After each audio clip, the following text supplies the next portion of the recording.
नमस्कार विद्यार्थी मित्रांनो, स्वागत आहे तुमचं माइलस्टोन अकॅडमी या यूट्यूब चॅनलवरती.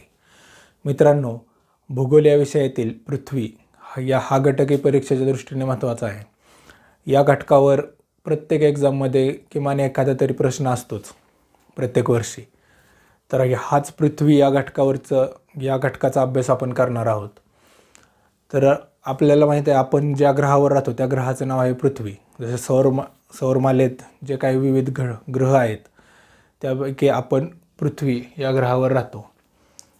आणि पृथ्वी ह्या ग्रहाचा जो आकार आहे तो गोल आहे. म्हणजे आकार हा गोल आहे.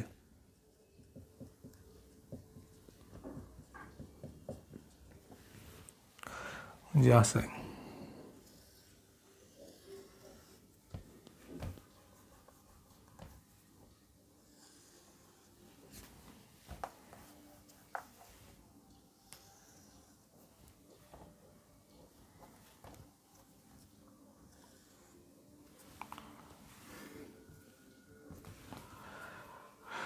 आणि आपली जी पृथ्वी आहे ती अवकाशामध्ये ही अशी सरळ नाही आहे, ही थोडी तिरकी आहे. म्हणजे हा जर तिचा आस बघितला तर असा पाहिजे सरळ. जर म्हटलं तर हे जर प्लेन आहे तर ते असं सरळ पाहिजे 90 डिग्रीवर. पण आपली पृथ्वी 90 डिग्रीवर नाही, थोडीशी कललेली आहे. तर ती किती कललेली आहे तर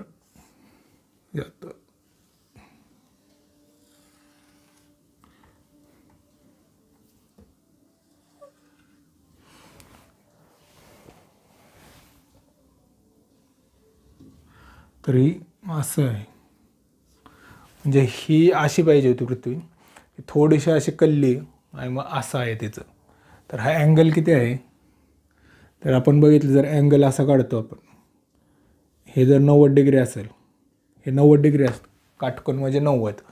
थोडी आपली अशी असं आहे. तर यामध्ये हे हॉरिझॉन्टल आणि हे व्हर्टिकल. तर हा जो अँगल आहे तो हा व्हर्टिकलवर 23.5 डिग्री आहे. म्हणजे याला एक्स ॲक्सिस म्हणतो आपण सर्वसाधारणपणे. हा एक्स ॲक्सिस आणि हा वाय ॲक्सिस. तर हा व्हर्टिकल बरोबर काढला किंवा वाय ॲक्सिस बरोबर काढला तर हा 23.5 डिग्री आहे. आणि हॉरिझॉन्टलवर काढलं तर 90मधून 23.5 डिग्री वजा केल्यावर 66.5 डिग्री आहे. म्हणजे इथं जर काढला आपण तर हा जो अँगल आहे हा 23.5 डिग्री आहे आणि हा 66.5. मग याच्यावरही प्रश्न येतात परीक्षेमध्ये की पृथ्वी ही किती डिग्री कोनमध्ये, किती अंशाच्या कोनामध्ये कललेली आहे. तर ते 23.5 डिग्री अंश असतं ते व्हर्टिकल बरोबर. आणि हॉरिझॉन्टलवर विचारलं तर 66.5 डिग्री. शक्यतो ते व्हर्टिकलच विचारतात. जर ते 23.5 डिग्री असंच लिहायचं. जर हॉरिझॉन्टली विचारलं असलं क्षितिज समांतर याच्यावर किती डिग्री तर 66. आणि व्हर्टिकल विचारलं तर 23.5 डिग्री झुकलेली आहे. आणि जर काहीच नसलं तर मग तिथं बघायचं की 23.5 डिग्री ऑप्शन आहे का 66 आहे. मग त्यापैकी लिहायचा. असं आहे पृथ्वीचं हा अँगल आहे. कललेल्या पृथ्वीचा कललेल्याचा कोन किती आहे तर 23.5 डिग्री असंच असतं. हॉरिझॉन्टल विचारलं तर 66. आणि जर फक्त काहीच नसलं विचारलं आणि तिथं ऑप्शन असलं 23.5 तर 23.5 डिग्री करायचं. आणि जर 66 डिग्री ऑप्शन असेल तर 66 करायचं. फक्त सांगितलं तुम्हाला की 66 कसं आहे तर हे या ॲक्सिस बरोबर मोजलं हॉरिझॉन्टल तर 66 डिग्री आहे आणि व्हर्टिकल बरोबर मोजलं तर 23.5 डिग्री आहे. तर आता ही पृथ्वी कललेली आहे, त्याच्यामुळे ही पृथ्वीवर परिणाम होतो. हे कल्ल्यामुळं काय परिणाम होतो आणि जर कल्ली नसती तर काय झालं असतं तर ते पुढे पाहणार आहोत की काय होतं. हे कललेले असल्यामुळं काय होतं तर ते आत्ता सांगतं की ऋतू जे पडतात तर त्याच्यावर हे कललेला अँगल आहे तो परिणाम करतो. ते ज्यावेळी आपण ऋतू पाहिल त्यावेळी समजेल ते कलल्यामुळं काय होतं ते.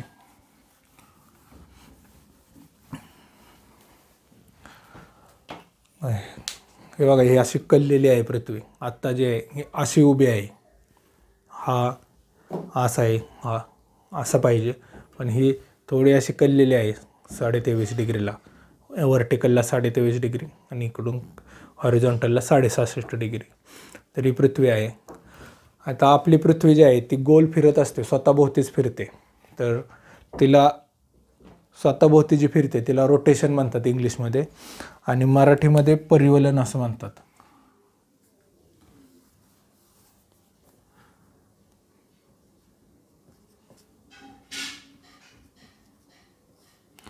इंग्लिशमध्ये रोटेशन. आणि पृथ्वी स्वतःभोवती फिरतच असते, पण हळूहळू अशी फिरत फिरत सूर्याभोवती देखील फिरत असते.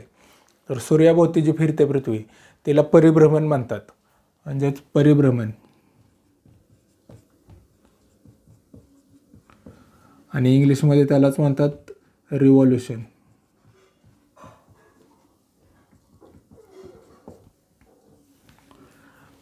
तर आता हे परिवलन जे आहे हे आहे, तर हे अशी जी पृथ्वी फिरत असते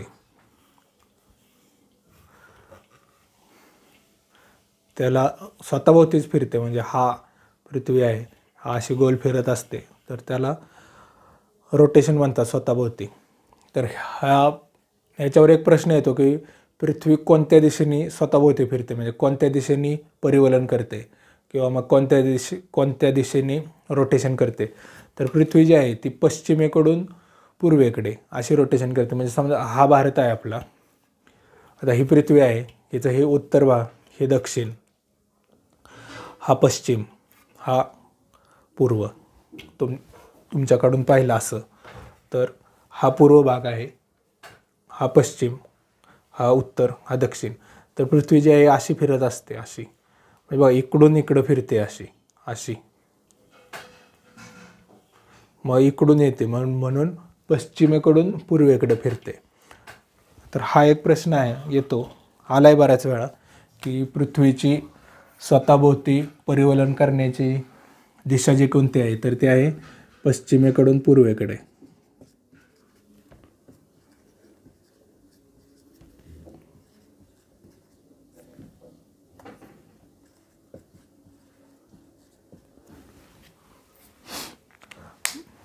पश्चिमेकडून पूर्वेकडे अशी पृथ्वीची रोटेशन करण्याची दिशा आहे.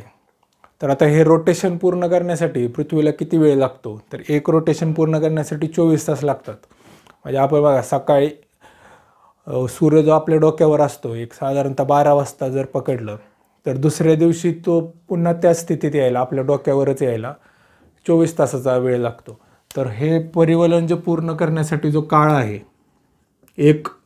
एक परिवलन पूर्ण करण्याचा किंवा एक रोटेशन पूर्ण करण्याचा काळ जो आहे तो 24 तासांचा आहे. तसं पृथ्वी परिभ्रमण करते सूर्याभोवती. म्हणजे हा सूर्य आहे, तर सूर्याच्या भोवती आपल्याला माहीत आहे वेगवेगळे ग्रह आहेत, ते त्यांच्या कक्षेत फिरत असतात. तर हे इथं आपली पृथ्वी आहे. तर पृथ्वी अशी या सूर्याभोवती देखील फिरत असते. स्वतःभोवती अशी फिरत असतानाच सूर्याभोवती देखील फिरत असते. तर हे इथून परत फिरून परत इथंच यायला एक परिभ्रमण होते, त्याचं एक रिव्हॉल्युशन होतं सूर्याभोवती. तर त्याच्यासाठी काळ जो लागतो तो किती लागतो, तर तो 365 दिवस लागतो. एक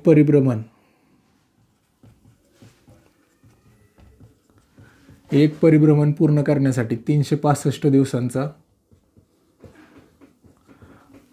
काळ लागतो. आणि एक परिवलन पूर्ण करण्यासाठी 24 तास म्हणजेच एक दिवस.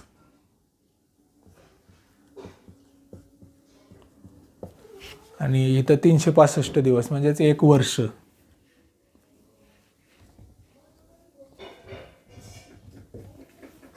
तर हा काळ आहे, किती काळ लागतो याच्यावरही प्रश्न येतो की पृथ्वीला स्वतःभोवती एक परिवलन करण्याचं किती काळ लागतो आणि एक सूर्याभोवती एक परिभ्रमणचा किती काळ लागतो, तर परिवलनसाठी 24 तास लागतात, म्हणजेच एक दिवस.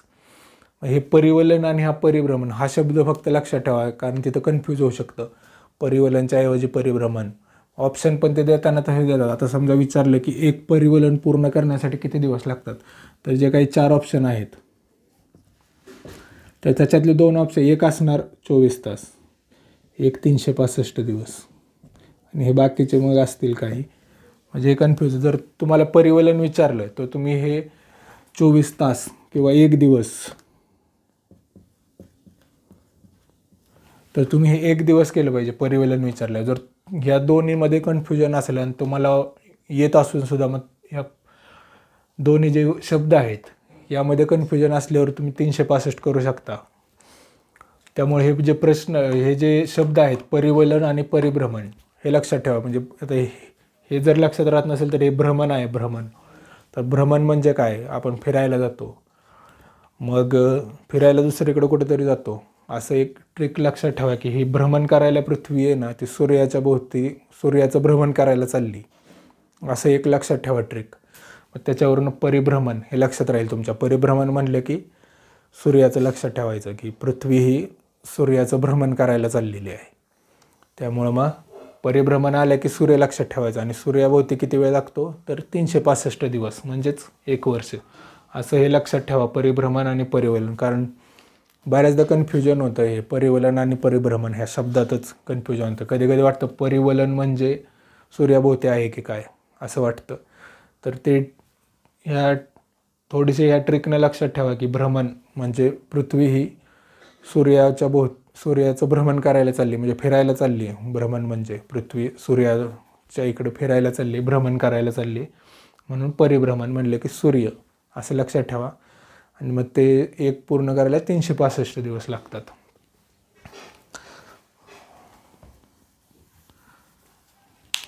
आता हे पृथ्वी जे आहे ही जी रोटेशन करते, स्वतःभोवती जे फिरते, त्याच्यामुळे काय होतं, तर आता बघा ही पृथ्वी आहे. आता तुम्ही पुढून प्रकाश टाकला हिच्यावर, तर ही बाजू उजेडात राहणार आहे, आणि ही जी पाठीमागची बाजू आहे ही अंधारात राहणार आहे. इकडून समजा इकडून सूर्यप्रकाश पडतोय, तर ही बाजू आहे ती अर्धी बाजू उजेडात राहणार आहे, मग इथं दिवस असणार आहे. आणि ही जी पाठीमागची बाजू आहे हिच्यामध्ये अंधार असणार आहे. त्यामुळं काय होतं, गोल फिरते. मग ही अशी आहे, ही हळूहळू अशी फिरली तर ही पाठीमागे जाते. मग ज्या भागात आधी उजेड होता ते 12 तासानंतर तिकडं अंधार होणार आहे 12 तासाचा. मग आणि जिथं अंधार होता ती परत फिरून पुढे येणार आहे सूर्याकडं.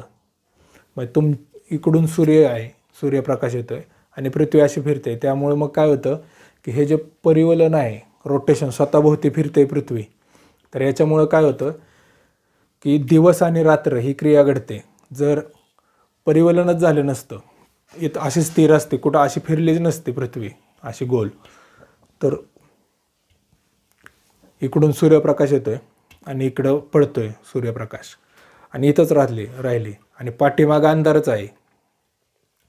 तर यामुळं काय झालं असतं, या भागावर कायमच सूर्यप्रकाशच राहिला असता, कायमचाच, आणि पाठीमागं कायमचाच अंधार राहिला असता. मग यामुळे काय झालं, तर इथं सूर्यप्रकाश जिथं आहे या भागावर, तिथं एवढी उष्णता झाली असती की सर्व काही जळून गेलं असतं. त्यामुळे इथं मानव जीवन किंवा कोणतंच जीवन अस्तित्वात नसतं, ना मानव, प्राणी, वनस्पती, पशु पक्षी, समुद्री जीवन, पाणीसुद्धा नसतं. कारण की इथं पाणी सगळं सूर्याच्या उष्णतेमुळे वाफ बनवून उडून गेलं असतं. आणि ही जी पाठीमागची बाजू, पाठीमागचं आहे जिथे सूर्यप्रकाश नाही आहे, या पाठीमागच्या बाजूला सूर्याचा प्रकाशच नसता. आपल्याला माहिती आहे की कोणतंही जीवसृष्टी ही निर्मितीसाठी किंवा त्यांना जगण्यासाठी सूर्यप्रकाश हा महत्त्वाचा स्रोत आहे. तर इकडं सूर्यच नसता तर सगळं थंडच असतं, मग सगळा बर्फच झाला असता. आणि मग त्यामुळं काय झालं असतं, इकडं जीवसृष्टीच तयार झाली नसते. सूर्यप्रकाशच नाही आहे तर वनस्पती कुठून अन्न तयार करणार, आणि मग वनस्पती नसल्यावर जे प्राणी आहेत ते काय खाणार. त्यामुळे हे जे रोटेशन होतं पृथ्वीचं, त्यामुळे दिवस रात्र ही क्रिया होते, आणि त्यामुळं मग 12 तासात पाहिजे तेवढा सूर्यप्रकाश मिळतो, आणि 12 तास परत अंधार पडल्यावर थंड थंड होते, म्हणजे जी उष्णता मिळाली ती परत अवकाशात जाते. त्यामुळं गरम थंड असं राहतं. आणि मग त्यामुळं जीवसृष्टी जी आहे, सजीव जे आहेत निर्माण झालेत, वनस्पती, प्राणी, ही जी जीवसृष्टी आहे ती निर्माण झालेली आहे. तर ह्या स्वतःभोवती परिवलन करण्यामुळं, रोटेशन करण्यामुळं काय होतं, तर दिवस रात्र.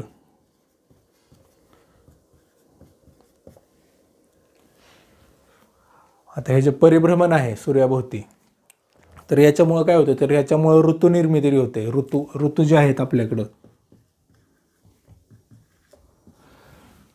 म्हणजे हिवाळा, उन्हाळा, हे जे ऋतू आहेत, हे या सूर्याभोवती जे परिभ्रमण करते याच्यामुळे होतं. तर ते ऋतू जे आहे ते आपण ज्यावेळी ऋतू अभ्यासाल त्यावेळी ते डिटेलमध्ये करू. आत्ता फक्त एवढं लक्षात ठेवा की याच्यामुळं ऋतू निर्मिती होते परिभ्रमणामुळं.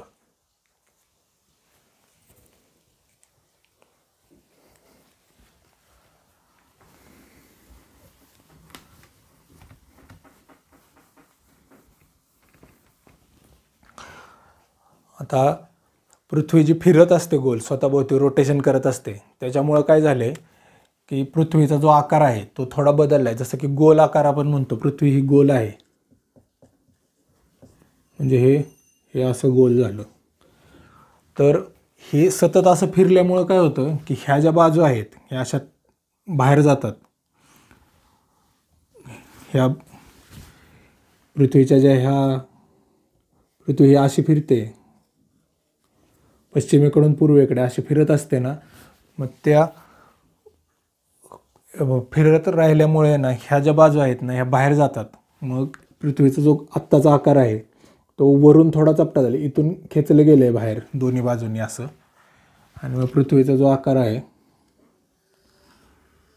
तो असा झालेला आहे, म्हणजे वरून थोडा चपटा आणि इकडून फुगीर झालेला आहे.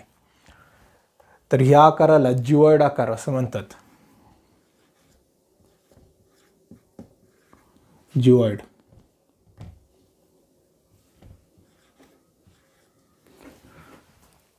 वरून आणि खालून थोडी चपटी झालेली आहे पृथ्वी, आणि त्यामुळे या आकाराला जिओइड म्हणतात. तर पृथ्वी आपण म्हणतो की गोल आहे. इथं दाखवताना कोणतंही सॅम्पल बघितलं आपण ग्लोबचं तर ही गोल आहे असे दाखवतात. पण खरी पृथ्वी जी आहे ती अशी गोल नाही आहे, अशी वरून चपटी असं फिरल्यामुळे ना हा भाग आहे जो मधला तो असं बाहेर आलेला आहे, असं खेचलं गेलं आहे दोन्ही बाजूनी, आणि त्यामुळं पृथ्वी अशी चपटी झालेली आहे. म्हणजे जे आपण ऑरेंज खातो, संत्र खातो, त्याच्या संत्र्याचं छिलकं काढल्यावर जे आत राहतं जसा पृथ्वीचा आहे, किंवा संत्र कसं असं गोल नसतं, संत्र गोल नसतं, असं थोडं चपटं असतं. तर संत्र्याच्या आकारासारखा आकार आहे पृथ्वीचा, आणि त्याला जिओइड आकार असं म्हणतात. मग याच्यावरही प्रश्न येतो पृथ्वीचा आकार हा कसा आहे. मग तिथं 4 ऑप्शन असतील, एक गोल, चौकोन,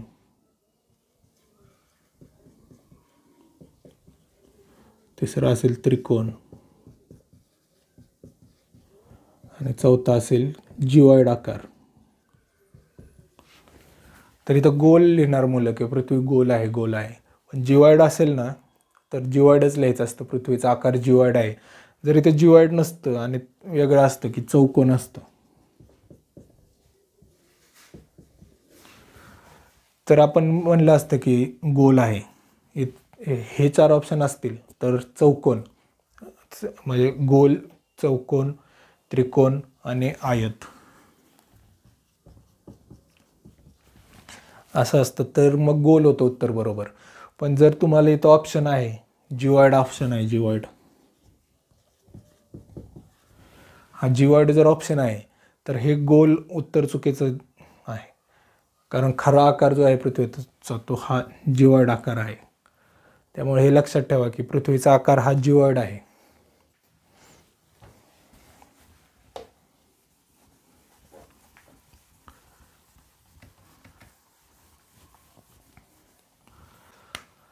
आता आपण पृथ्वीचे भाग पाडलेले आहेत समजण्यासाठी, ते बघूया. म्हणजे गोलार्ध,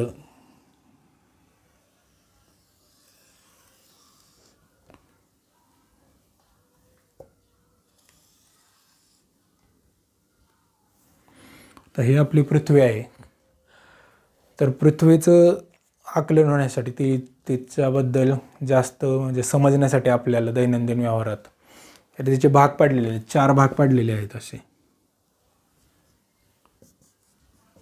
असे 4 भाग पाडलेले आहेत. तर ते फक्त समजून घेऊया आपण. तर पहिल्यांदा असं आडवे 2 भाग पाडलेले आहेत, ते बघूया आपण. तर पृथ्वीचे असे 2 आडवे भाग पाडलेले आहेत. आता बघा, हा वरचा हा खालचा. आता दिशा कशा आहेत, तर ही उत्तर दिशा, ही दक्षिण,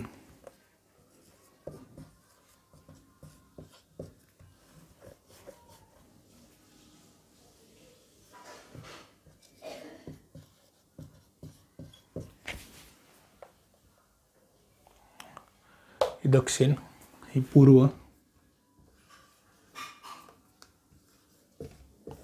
ही पश्चिम,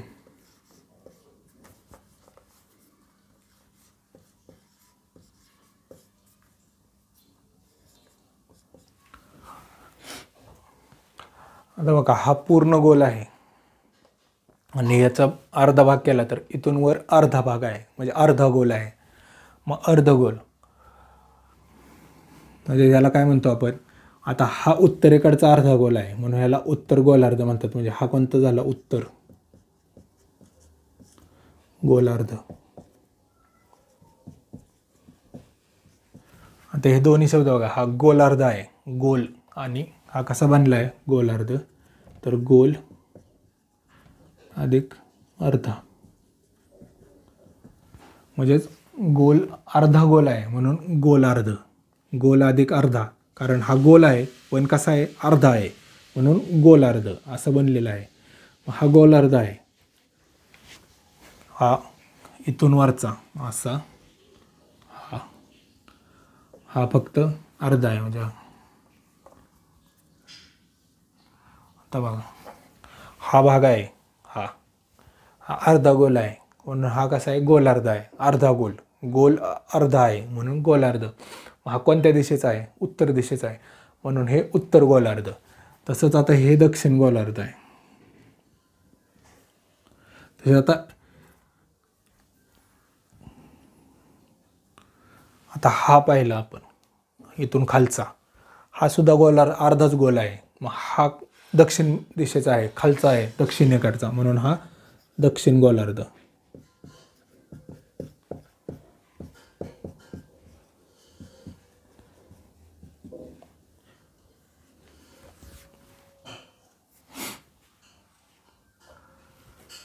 म्हणजे या असे आडवे भाग पाडल्यामुळे काय झालं, उत्तर गोलार्ध आणि दक्षिण गोलार्ध. मग त्याच्यामुळं काय होतं की देश किंवा खंड कोणत्या गोलार्धात आहे हे माहीत पडतं. जसं की हे आहे पृथ्वी, हा मधला आहे, इथून वर इथून वरचा अर्धा गोल म्हणजे उत्तर गोलार्ध आणि इथून खालचा अर्धा गोल म्हणजे दक्षिण गोलार्ध. तर आता आपला भारत कोणत्या गोलार्धात आहे, तर हा भारत आहे. तर इथून वर उत्तर गोलार्ध म्हणजे आपला भारत कुठं आहे, उत्तर गोलार्धात आहे. त्याच पद्धतीनं अजून कोणता आहे, चायना, हा पण उत्तर गोलार्धात आहे. मग दक्षिण गोलार्धात काय आहे, आफ्रिका खंड अर्धा, थोडा आफ्रिका खंड दक्षिण गोलार्धात आहे. मग इथं हा ब्राझील आहे, हा ब्राझील ही दक्षिण गोलार्धात आहे, बराचसा भाग ब्राझीलचा. अजून हा अर्जेंटिना आहे, अर्जेंटिना पूर्णपणे दक्षिण गोलार्धात आहे.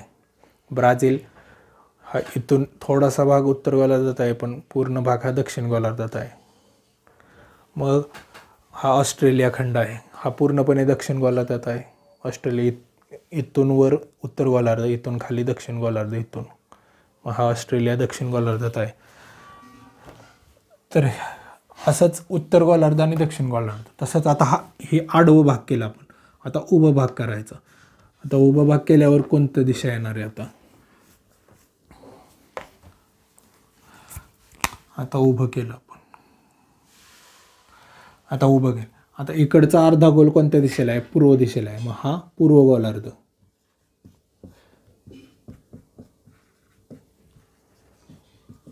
आणि इकडचा पश्चिम दिशेला आहे, मग हा पश्चिम गोलार्ध.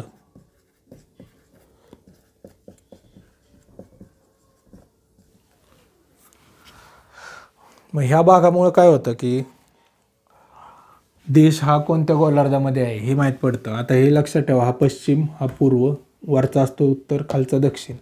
मग आता समजा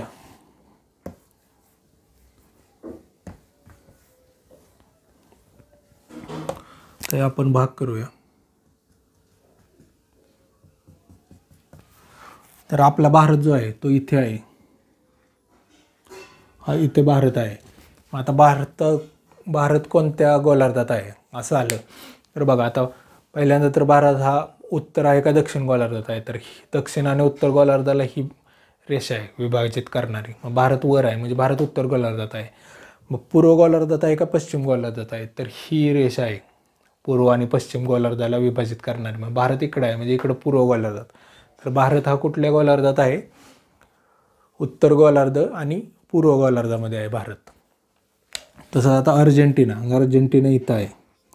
अर्जेंटिना कोणत्या गोलार्धात आहे, तर अर्जेंटिना हा दक्षिण गोलार्ध आणि पश्चिम गोलार्ध यामध्ये आहे. कारण इथून खाली दक्षिण गोलार्ध आहे त्यात आहे आणि इथून इकडं पश्चिम गोलार्ध आहे. अर्जेंटिना इथं आहे. ऑस्ट्रेलिया इथं आहे.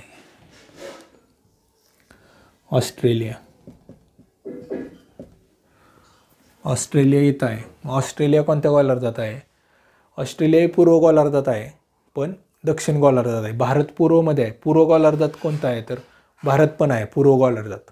भारत आहे, ऑस्ट्रेलिया आहे, पण ऑस्ट्रेलिया दक्षिण गोलार्धात आहे, भारत उत्तर गोलार्धात आहे. मग हे असं विभाजन करण्यासाठी हे पृथ्वीचे आभासी केलेले आहेत.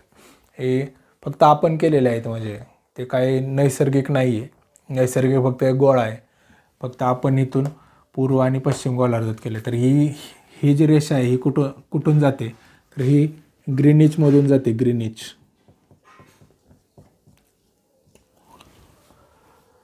ग्रीनिचमधून जाते. ही इंग्लंडमध्ये आहे.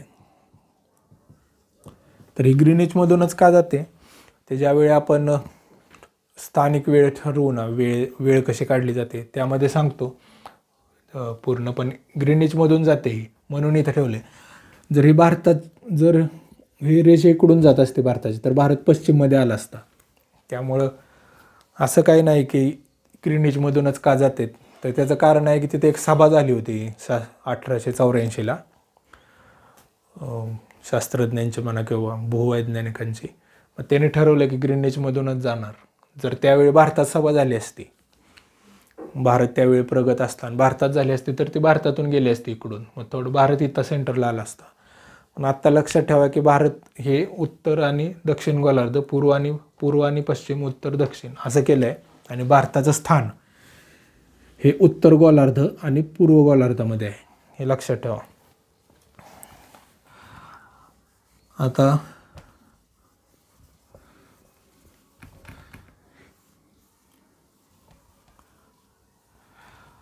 उत्तर आणि दक्षिण गोलार्धाचे हे जे टोक आहेत ना, हे आणि हे, याला ध्रुव म्हणतात. ध्रुव. मग हा जो उत्तरेकडचा आहे हा उत्तर ध्रुव झाला. उत्तरेकडचा आहे म्हणून उत्तर ध्रुव, आणि हा दक्षिणेकडचा आहे म्हणून दक्षिण ध्रुव.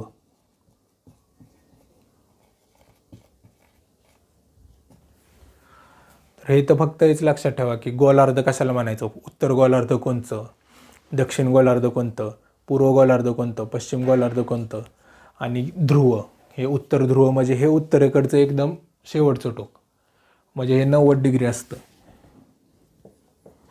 आणि हे दक्षिण गोलार्धातलं दक्षिणेकडचं टोक म्हणजे हे 90 डिग्री असतं. इथं हे फक्त हे लक्षात ठेवा.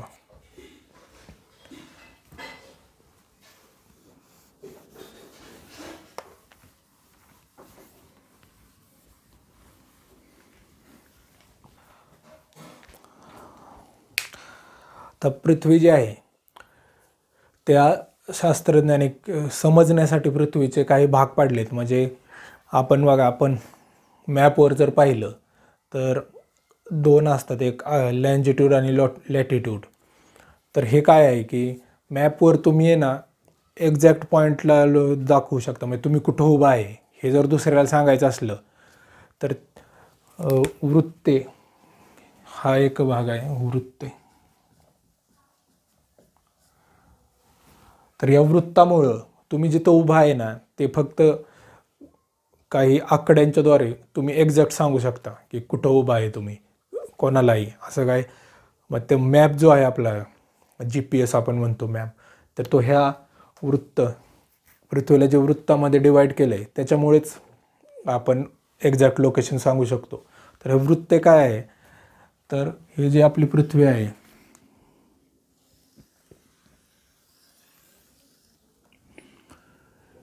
हिला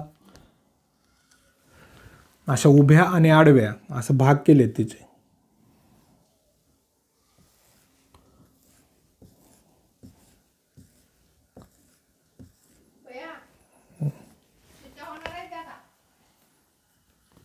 हो,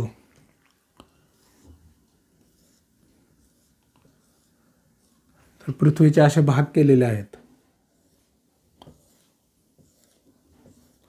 हे आडवे भाग केलेले आहेत आणि त्याचप्रमाणे उभेही भाग केलेले आहेत.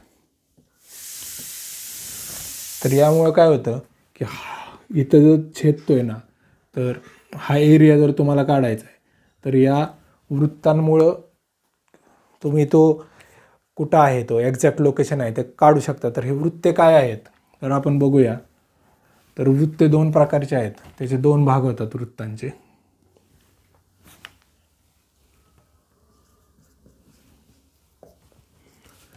एक आहे अक्षवृत्ते आणि दुसरं आहे रेखावृत्ते. तर अक्षवृत्ते म्हणजे काय, तर अक्षवृत्ते म्हणजे हे जे आडवे पाडलेले आहेत ना पृथ्वीला, जे आडव्या रेषाने जे त्याचे भाग पाडलेले आहेत त्याला अक्षवृत्त असं म्हणतात, आडवे.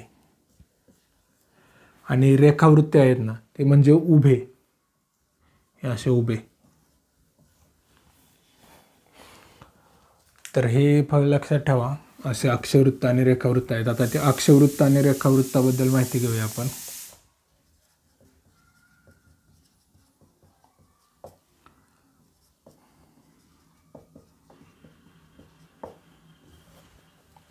अक्षवृत्त जे आहेत त्यांना लॅटिट्यूड असं म्हणतात. अक्षवृत्तांना लॅटिट्यूड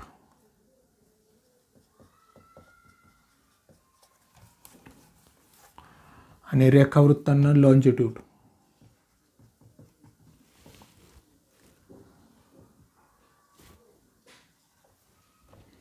लॅटिट्यूड आणि लॉन्जिट्यूड.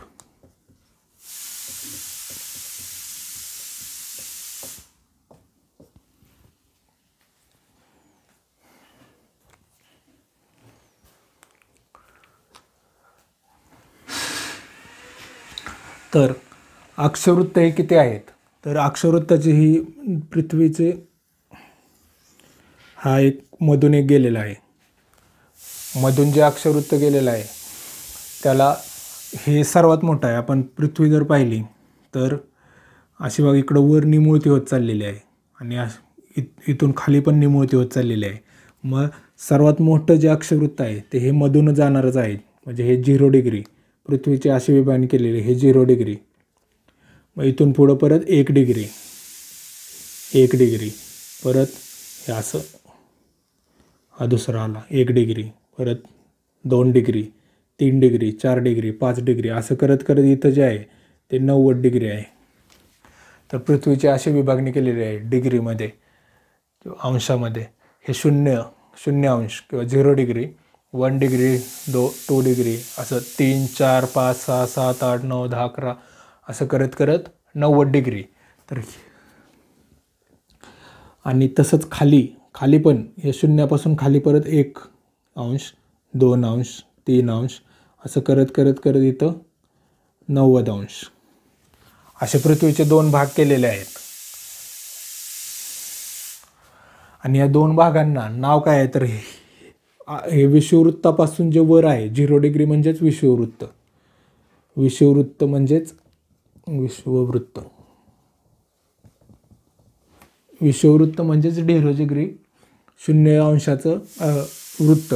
अक्षवृत्त जे आहे 0 अंशाचे अक्षवृत्त म्हणजेच विषुववृत्त. आणि या विषुववृत्तापासून वरचा जो भाग आहे म्हणजे हा उत्तरेचा भाग आहे, उत्तर, म्हणून याला उत्तर गोलार्ध गोलार्ध. गोलार्ध म्हणजे काय, गोल प्लस अर्ध असं म्हणून गोलार्ध असा शब्द बनलाय, म्हणजे अर्धा गोल. तर उत्तरेकडचा अर्धा गोल म्हणून उत्तर गोलार्ध. तसंच विषुववृत्तापासून जो खालचा भाग आहे दक्षिणेचा म्हणून तो दक्षिण गोलार्ध. म्हणजेच दक्षिणेकडचा अर्धा गोल हा पूर्ण गोल आहे, त्यातला उत्तरेकडचा अर्धा गोल म्हणजेच गोलार्ध.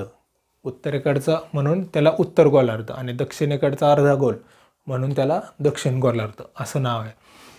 मग इथं जे आहे 1 अंश 2 अंश 3 अंश असं 90 अंशपर्यंत. मग ह्याचं कसं, आता इथं पण 1 अंश आहे आणि खाली पण 1 अंश आहे. तुम्ही म्हणा मग 1 अंश म्हणलं तर मग कुठलं समजायचं, वरचं समजायचं उत्तर गोलार्धातलं का खालचं. तर हे 1 अंश जे वरचं दाखवायचं, 1 अंश नॉर्थ किंवा उत्तर, नॉर्थ किंवा उत्तर असं जर समजलं तर हे नॉर्थ म्हणजे उत्तर गोलार्धातलं 1 अंश आहे. तसंच जर 20 अंश दक्षिण किंवा साऊथ असं म्हटलं तर 20 अंश हे दक्षिण गोलार्धातलं आहे. म्हणजे ही अशी विभागणी केलेली आहे उत्तर गोलार्ध आणि दक्षिण गोलार्ध. तर उत्तर गोलार्धामध्ये आपण भारत हा उत्तर गोलार्धामधला आहे आणि दक्षिण गोलार्धामध्ये काय आहे तर ऑस्ट्रेलिया हा जो देश आहे तो किंवा खंडच आहे ऑस्ट्रेलिया हा दक्षिण गोलार्धामध्ये आहे. दक्षिण अमेरिका, ब्राझील हे देश आहेत ते दक्षिण गोलार्धात आहेत. ते पुढं बघू आपण. भारत हा उत्तर गोलार्धात आहे. तर हे असं उत्तर गोलार्ध आणि दक्षिण गोलार्ध या दोनमध्ये विभागणी केलेली आहे. तर हे जे अक्षवृत्त आहेत तर या अक्षवृत्तांबद्दल, अक्षवृत्त किती आहेत, अक्षवृत्त हा गोल आहे आणि हा 0 डिग्री हा विषुववृत्त.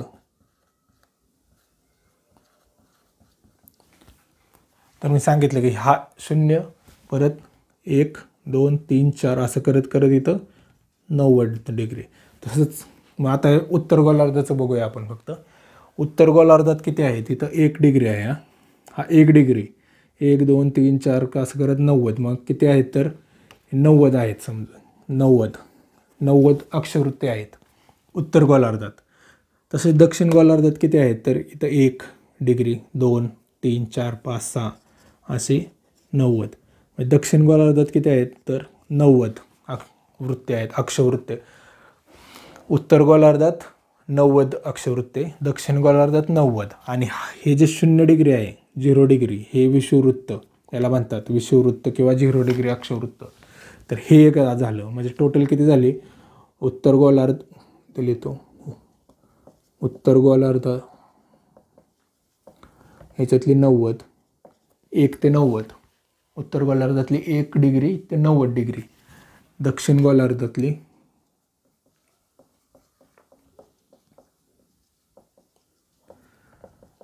90. म्हणजे दक्षिण गोलार्धातली 1 डिग्री ते 90 डिग्री अशी 90 आणि 1 0 डिग्री त्यालाच विषुववृत्त म्हणतात. विषुववृत्त किती आहे 1. याला 0 डिग्री 0 डिग्री अक्षवृत्त किंवा विषुववृत्त म्हणतात. तर हे 1 आहे. आता ह्याचं जर बेरीज केली आपण टोटल किती आहेत तर ही 181 आहेत. अक्षवृत्त किती आहेत तर 181. म्हणजे ह्या ज्या आडव्या रेषा आहेत, ज्या विभागणी केली पृथ्वीची, ह्या आडव्या रेषा आहेत टोटल, तर त्या 181 आहेत. मधून जाणारी 1 विषुववृत्त मधून जाणारी आणि त्याच्यावर 1 ते 90 म्हणजे वरच्या 90 खालच्या 90 आणि मधली 1 असे 181 आहेत. तर तसंच रेखावृत्त किती आहेत,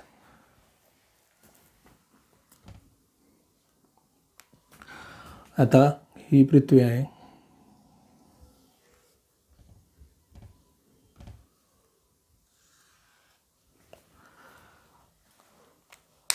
आता इथून मधून जाणारे 1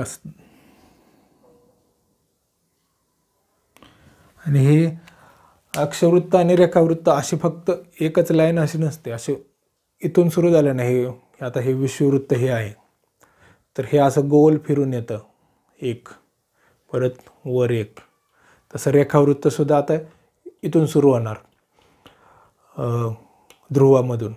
तर हे असं गोल फिरून एक, त्यानंतर त्याच्या शेजारून दुसरं, असं इथून सुरू झालं की एक असं जाणार, परत त्याच्या शेजारून दुसरा, म्हणजे असे काप पाडल्यासारखे, इकडून एक, इकडून एक, इकडून एक.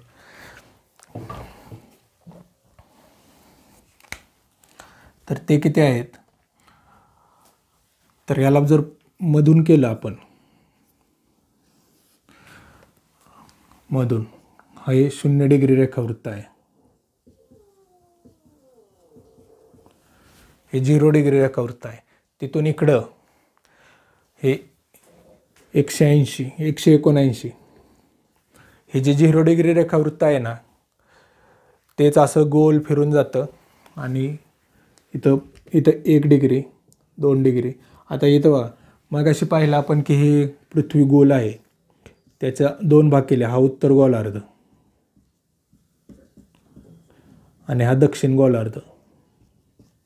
तसं आता उभे भाग केले, तर आता इथं उत्तर आणि दक्षिण होतं. आता इकडं काय असणार आहे, पूर्व आणि पश्चिम. मग हा पश्चिम गोलार्ध. आता इथून 2 भाग केले गोलाचे, आणि इकडचा जो अर्धा गोल आहे त्याचं पश्चिम गोलार्ध, कारण हा पश्चिम दिशेला आहे. आणि हा पूर्वेकडचा भाग आहे, हा पूर्व गोलार्ध.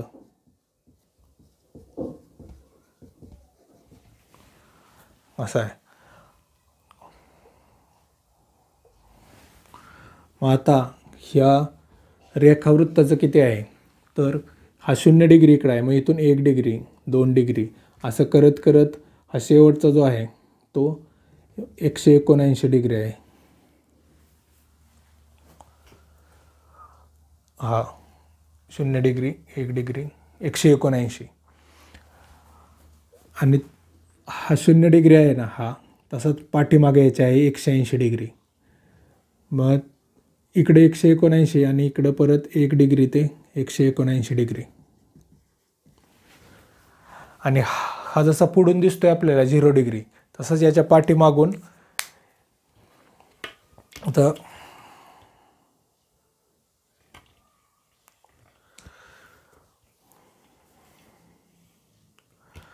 आता 0 डिग्री इथून आहे ना, असं 0 डिग्री, तसाच याच्या पाठीमागचा जो आहे तो 180 डिग्रीचा आहे, 180 डिग्रीचा. एक्झॅक्ट अपोजिट आहे, 0 डिग्री आणि इकडं पाठीमागं 180 डिग्री. तर तो 180 डिग्री. मग टोटल किती झाले रेखावृत्त, हे किती आहेत, तर पूर्व गोलार्धामध्ये 179, पूर्व गोलार्धामध्ये 179 आहेत, म्हणजे 1 डिग्री, 2 डिग्री, 3 डिग्री, 4 डिग्री असं 179 पूर्व गोलार्धात. तसंच पश्चिम गोलार्धामध्ये त्याच्यात 179 आहेत. आणि 0 डिग्रीचा, 0 डिग्री रेखावृत्त एक, आणि 180,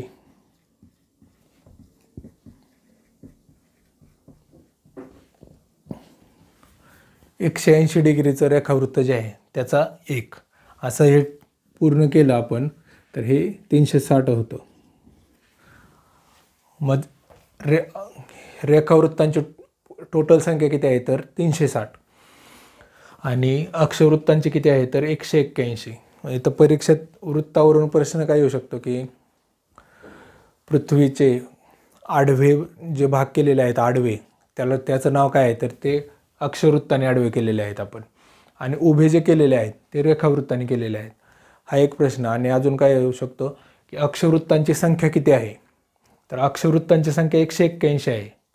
उत्तर गोलार्धातील 90, दक्षिण गोलार्धातील 90 आणि एक 0 डिग्रीवाला, त्याला विषुववृत्त असं म्हणतात, 0 डिग्री रेखावृत्ताला. तर हे 181. आणि रेखावृत्त किती आहेत, तर रेखावृत्त आहेत 360. पूर्व गोलार्धामधील 179, दक्षिण गोलार्धामधील 179, एक 0 डिग्रीवालं आणि एक 180 डिग्रीवालं. तर 180 डिग्रीवाला म्हणजे कॉमन असतं हे.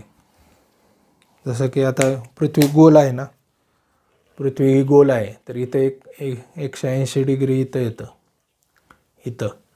म्हणजे जर इथून आपण कट केलं हे पृथ्वीचा आणि असं ओपन केला तर एक नकाशा होतो. म्हणून हे 180 जे आहे ते कॉमन आहे. म्हणजे आता सुरुवात कुठून होते तर हे ब्रिटनमधून होते. ब्रिटन इथं ग्रीनिच आहे, ते पुढं आपण ज्यावेळी प्रमाण वेळ हे बघणार त्यावेळी सांगतो. तर इथून 0 डिग्री चालू होते, 0 डिग्री म्हणजे इथून इकडे पश्चिम गोलार्ध,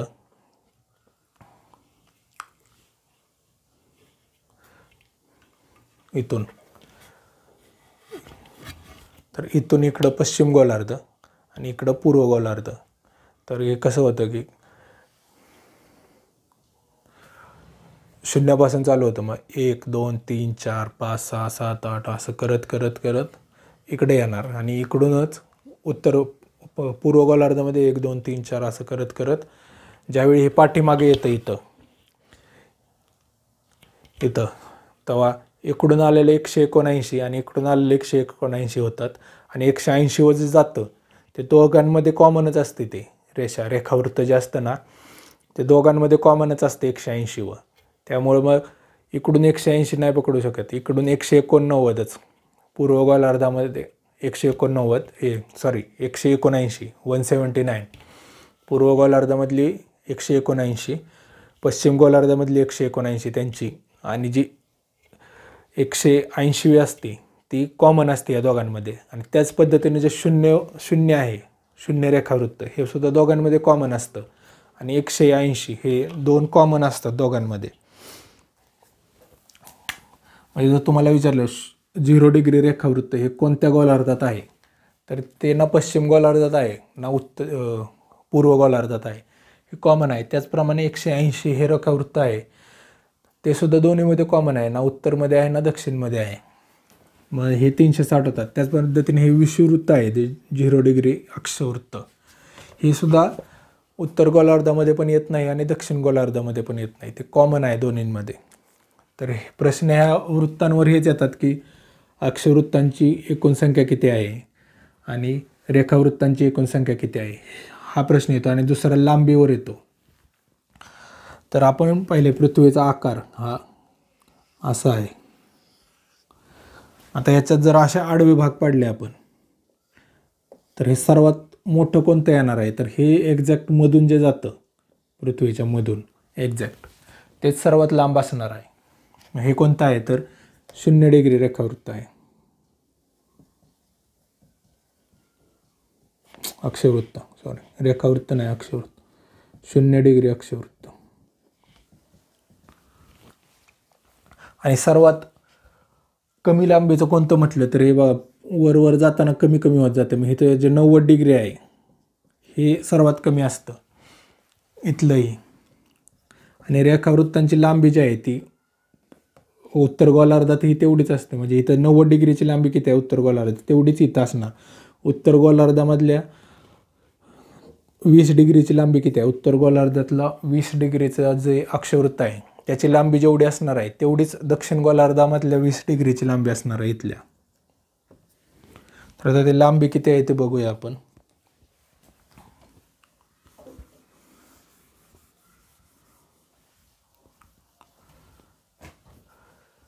तर हे जे विषुववृत्त आहे ना, ह्याची एक सर्वसाधारण लांबी जी आहे ती 40,077 किलोमीटर आहे. 40,077.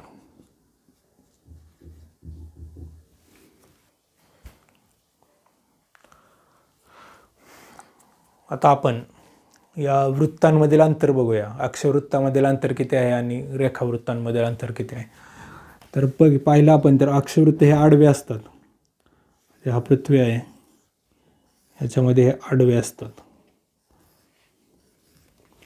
तर याच्यामध्ये एक सेमच अंतर असतं कोणत्याही वृत्तामध्ये. म्हणजे आता हे 0 डिग्री आहे, 1 डिग्री आहे, हे 2 डिग्री आहे, तर खाली 1 डिग्री. तर हे कोणत्याही दोन अक्षवृत्तांमध्ये समान अंतर असतं, त्याच्यात काही बदल नसतो कारण ते समान असे आडवे काढलेले आहेत. तर ह्यांच्यामध्ये 111 किलोमीटर. कोणत्याही अक्षवृत्तामध्ये काय 1 डिग्री आणि 2 डिग्री हे जे दोन एकानंतरची एक अक्षवृत्त आहेत त्यांच्यामध्ये समानच अंतर असतं 1 डिग्रीचं. 1 डिग्रीमध्ये 111 किलोमीटरचं अंतर असतं. इथं तुम्हाला जर विचारलं की 20 डिग्री अंतर जर पाहिलं अक्षवृत्तांमधील अंतर,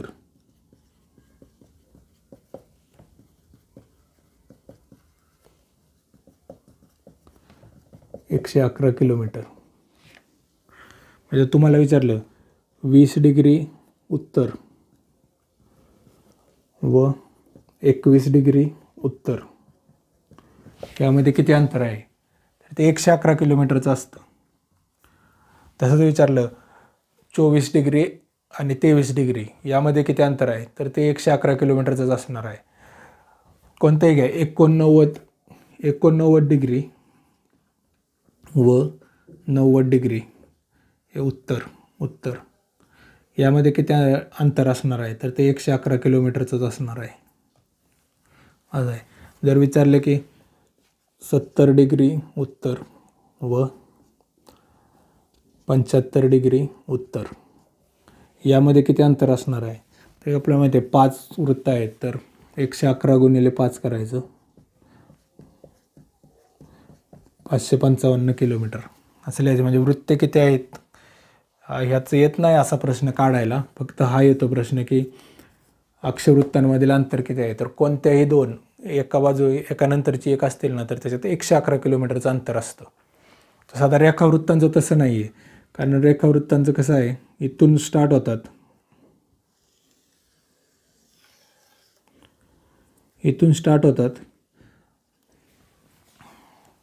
आणि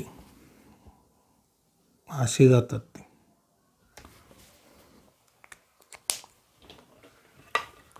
हे बघा, हा अक्षवृत्त कसं होतं, असं आडवंच होतं, त्यामुळे यात हे जे अंतर आहे दोघांमधलं ते समानच राहणार होतं कुठंही. पण यांचं कसं होतं अक्षवृत्तांचं कसं होतं की असं आडवं जात होतं आडवं, मग ते समानच जात होतं प्रत्येकाचं, त्यामुळे प्रत्येका दोघांमध्ये सेमच अंतर होतं 111 किलोमीटर. पण जे रेखावृत्त आहेत ते इथून येतात, असं गोल जातात, असे काप पडतात. जसं की संत्र्याच्या ज्या फोडी असतात, साल काढून जे फोडी असतात ना, त्या पद्धतीनं हे रेखावृत्त असे भाग पडतात. तर त्यामुळे काय होतं, इथं जे आहे इथूनच सगळे जात आहेत, ह्या ध्रुवामधूनच सगळे जात आहेत. मग इथं त्यांचं अंतर शून्यच असणार आहे, कारण ते एकाच पॉईंटला मिळत आहेत. तसंच दक्षिणेकडच्या ध्रुवामध्ये त्यांचं सेम एकाच पॉईंटला मिळत आहेत, मग शून्यच असणार आहे. मग इथून दोन निघाले ना अक्षवृत्त इथनं की अशी थोडं लांब होत जातात, आणि इथं विषुववृत्तापाशी आले की सर्वात लांब असतात आणि परत अशी जवळ येत जातात आणि इथं शून्य होतं अंतर. मग ते रेखावृत्तामधलं अंतर बघूया आपण. तर रेखावृत्तांमध्ये ना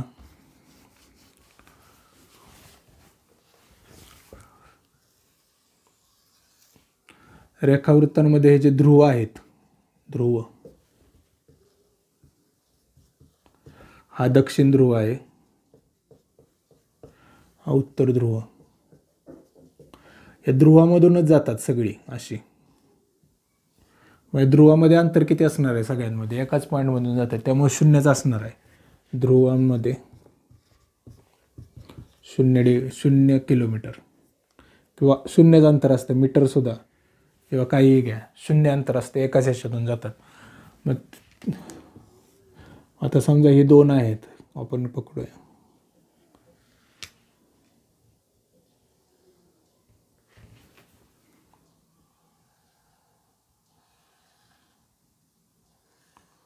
तर ही 2 रेखावृत्त आपण पकडलीत, तर इथं बघा, इथं 0 आहे आणि हळूहळू लांब जात आहेत. इथं या विषुववृत्तावर हे जे 0 डिग्री अक्षवृत्त आहे विषुववृत्तावर, यामध्ये यांच्यात सर्वात जास्त अंतर आहे आणि परत कमी होत गेले आणि इथं परत 0 झाले.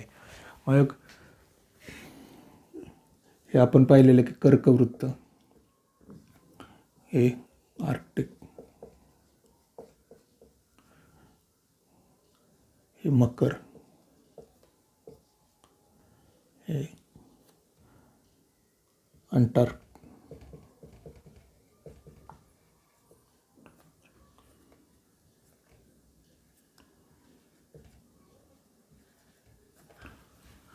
तर आपण पाहिलं की हे बघा, एक कर्कवृत्त म्हणजे कितीचं, 23.5 डिग्रीचं. हे आर्क्टिक म्हणजे 66.5. तसंच हे मकर ही 23.5, 66. अंटार्क्टिक 66. तर ध्रुवामध्ये, उत्तर ध्रुव आणि दक्षिण ध्रुवामध्ये 0 अंतर असतं त्यांचं. तसंच जे 66.5 डिग्रीवर आले, हे 66.5 डिग्रीवर आले, तर यांच्यातलं अंतर जे आहे ना ते 44 किलोमीटर होतं. म्हणजे 66.5 डिग्रीवर विचारलं की 20 डिग्री रेखावृत्त आणि 21 डिग्री रेखावृत्त यांच्यामध्ये 23.5 डिग्री वृत्तावर किती अंतर असेल. मग 23.5 मग हे उत्तर असेल किंवा दक्षिण असेल, दोघांमध्ये सेमच असतं. कर्कवृत्तावर विचारतील. कर्कवृत्तावर 66.5 डिग्री म्हणजे अंटार्क्टिक. मग तुम्हाला विचारतील की 66.5 डिग्रीवर दोन रेखावृत्तांमध्ये लगतच्या 20 डिग्री आणि 21 डिग्री हे लगतची झाली. 20 आणि 22 मध्ये विचारले तर फक्त डबल करायचं. 20 आणि 21 मध्ये लगतच्या रेखावृत्तांमध्ये अंतर किती असतं, तर ते 44 असतं. म्हणजे समजा विचारलं की 20 डिग्री आणि 21 डिग्री रेखावृत्तांमध्ये 66.5 डिग्री अक्षवृत्तावर 66.5 डिग्री अक्षवृत्तावर किती अंतर असतं, तर ते 44 किलोमीटर असतं. तसंच जे 23.5 डिग्री, आता इथं 0 होतं, इथं 44 झालं, आता परत खाली आलं 23.5वर, इथं वाढणार आहे. मग इथं 23.5 डिग्रीवर किती असेल, तर याच्यापेक्षा जास्त असणार. इथं असतं 102 किलोमीटर. कर्कवृत्तावर 102 किलोमीटर असतं आणि विषुववृत्तावर म्हणजे 0 डिग्रीवर सर्वात जास्त असतं 111 किलोमीटर.